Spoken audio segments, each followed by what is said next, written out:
I do a lot of work with university students and universities and talk to professors, and women excel in sales programs. They're killing it. It's not unusual if there are 5 finalists for a sales competition that all 5 could be women, or at least 3 of them. Many times a professor will send me a photo and say, hey, look, or it'll be on LinkedIn, and they'll mention me and say, look who our finalists are. And then they get to corporate, and this is where the we have issues. We have them because of ourselves as women, and we have them because of the environment and the system.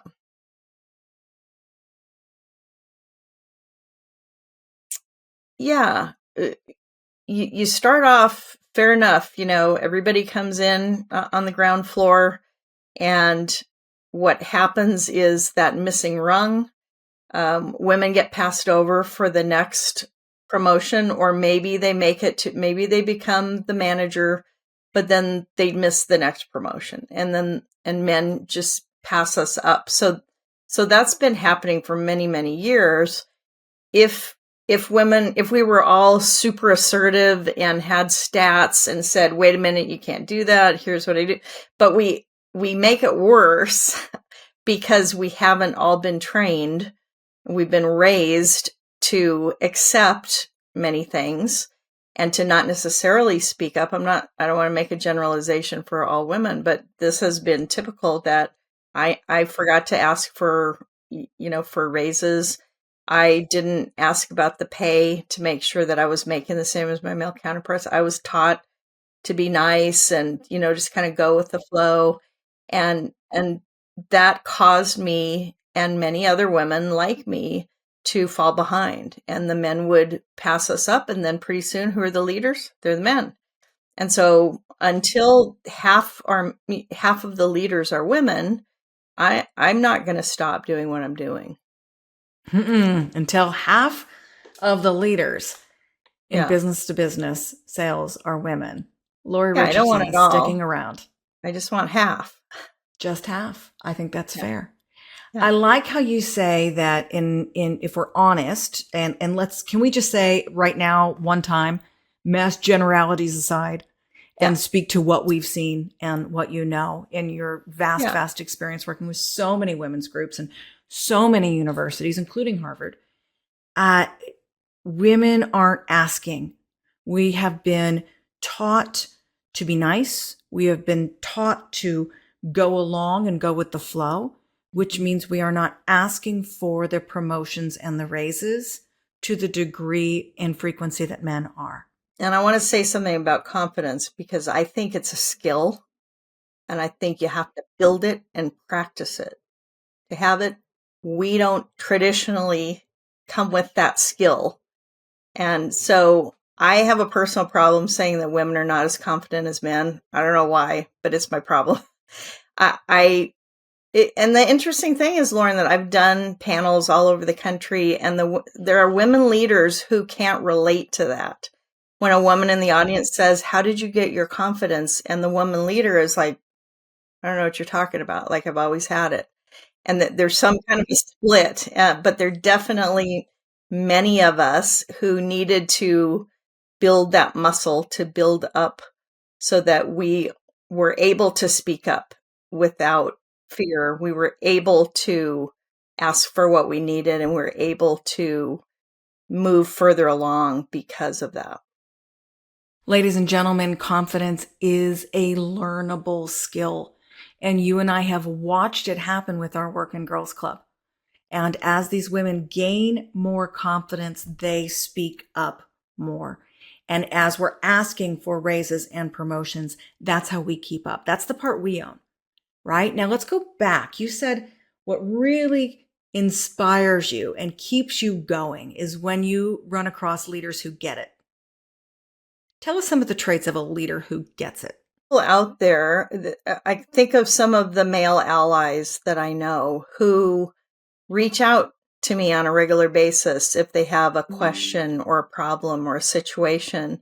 One one of my male allies calls me a phone a friend because he knows he can call me if there's a really weird issue going on that he doesn't feel qualified as a man to know the answer to.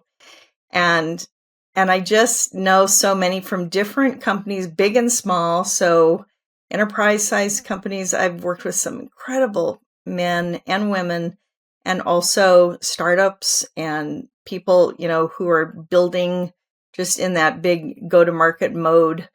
I just find that they're inquisitive. They don't think they know everything. They're open to learning, and they want to be helpful. Many of them want more women on their teams. They'll tell me in confidence. You've been told that in confidence too. I know, we'd really like to hire a woman. We can't say that, but we know what women can bring to the table. And so that's what they're looking for. So there's huge opportunities for women out there in sales and in leadership.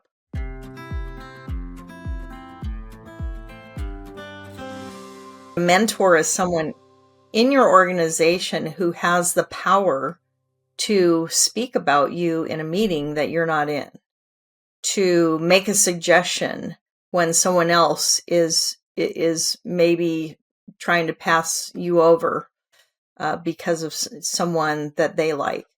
So it's someone that will stick up for you, who will, go to the mat, as we say, and say, John's fine, but how about Lauren? She's done just as much or more, and give some stats about you. So we need 3 people as our team, our cabinet, right? Yeah. We need an internal sponsor. And this is the person who does get invited into the corner office. This is the person with the keys and seat at the table to speak for us when we're not in the meeting. Yeah. The second one we need is an internal mentor. Yeah. And the third is an external mentor. Talk to us about the last 2. Yeah. What sometimes people miss about mentors is that they think that they could help them with everything. But I always look to a mentor to help me with one specific thing. I might have 5 different mentors over a 2-year period because I wanted to learn about financials better. So I went to the CFO, or I went to someone on the finance team to get information about that.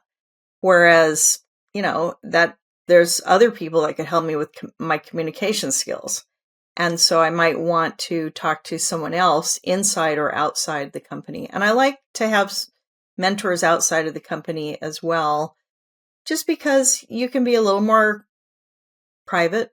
You don't have to be concerned necessarily about what you're talking about. You feel more comfortable sharing. So I like all of that. What I don't like is when people match people up. Like, ooh, you'd be a great mentor for so-and-so. That needs to, you need to have that energy, that admiration and the potential for learning. And if someone can't do it, it's okay. But another thing that helps is if you're very specific in your ask, like, do you have an hour to help show me how financial statements work? Or, whatever your ask is, so that it's not like, could you be my mentor? Like it might last forever. I don't know. This is really rock solid advice. And by the way, folks, she's speaking to me directly because Lori and I spent the weekend together at a friend's house who was a former CFO. And I was asking for advice on how do I go learn this stuff? My head is exploding that I didn't think to ask for some specific mentoring. I think I had a scarcity approach to mentorship. I got 1 or 2 good ones. Guess I'm done. But going out and seeking new mentors, and you're so right about being specific. I have random strangers ask me to mentor. I'm sure you get this all the time. And you're like, that's a hard pass. It could last forever. I don't know what you want. We've all had bad experiences with those kinds of things. But if somebody said, I would really love it if you could help me with this specific thing for this specific period of time. That's different and it's powerful. Thank you for that. You didn't negotiate your salary when you got hired? At least a couple of times. And this didn't hit me until very recently when I realized that when I was downsized, as I mentioned I was in my last corporate job before I launched, I was so excited about starting my new company that I didn't negotiate my package either. And I was over 40 and a woman, and I certainly could have. Company was, about to be acquired. So, and I just felt like they were giving me a fair offer. And I thought, why did I think that? And that goes back to that, just don't, my dad would say that, don't make waves, just, go along, go with the flow. Let's make and that's big waves instead. Yeah, so And make waves. Yes, and do that on the way in. I'll tell you, I've done some straw polls over the years, and women tend to negotiate 1 round for salary, and men negotiate 3. So when you feel like you're being a little too pushy and wavy, just know you got 2 more rounds to go. But also brilliant negotiating the exit package. That's great advice. So you chalk that up as a fuck up? Oh yeah, for sure. You left some money on the table. Yeah, I left some money on the table. Yeah, and I think that we when that happens, we are also building habits, aren't we? Right? Yeah. Had you had the guts, had someone shared with us you when you were 30, right, or 40, and had the guts to do it then, how many years since then? How many opportunities since then could you have and would you have?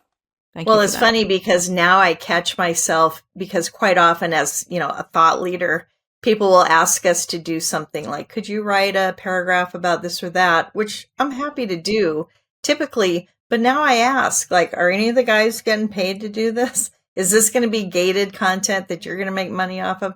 Because I want to know. So I have kind of this thing on my shoulder, like a chip on my shoulder, I guess. But I'm quick to ask questions now about, if you're doing this out of the goodness of your heart, I'll do it out of the goodness of my heart. But if you're doing it so that you can have a big gated program and get paid, then we need to talk. Well done, you. We have no responsibility to do this out of the goodness of our hearts, even when it's a passion project, a legacy project. Right. It's okay to make money. Yep. Money is a tool, and money offers choices. Money offers freedom.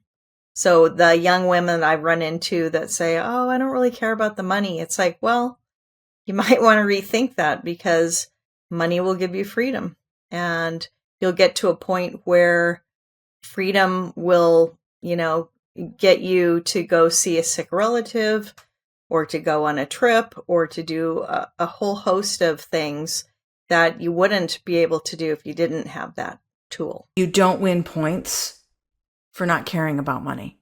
We were telling stories. We were telling childbirth stories this weekend. And I remember trying to decide, right? Epidural, no epidural. And a girlfriend said to me, nobody gives you a medal, sister, right? No, you don't win points for being in a lot of pain. You don't win points for not caring about the money. And in fact, is it okay if I pull this theme forward?